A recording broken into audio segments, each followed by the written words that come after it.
ওম নমঃ ভগবতে বাসুদেবায়। শ্রীমদ্ ভগবদ গীতায় কর্মযোগে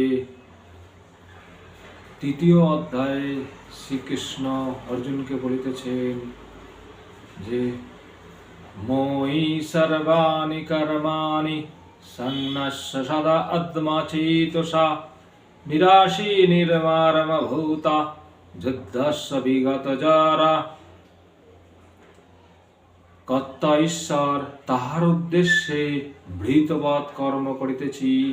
এইরূপ বিবেক বুদ্ধি সহকারে সমস্ত কর্ম আমাতে সমর্পণ করিয়া কামনাশূন্য মমতাশূন্য হইয়া শোক ত্যাগ পূর্বক তুমি যুদ্ধ করো। এখানে চিত্তকে আত্মসমস্ত কথার অর্থ with the thoughts resting on the supreme self, আর বিগত জড় কথার অর্থ অফ মেন্টাল ফিভার কিওর্ড।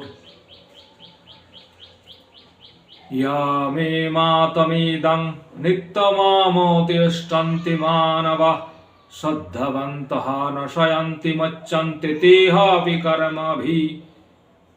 যে মানবগণ শ্রদ্ধাবান অসন্ন হইয়া আমার এই মতের অনুষ্ঠান করে, তাহারাও কর্ম বন্ধন হইতে মুক্ত হয়।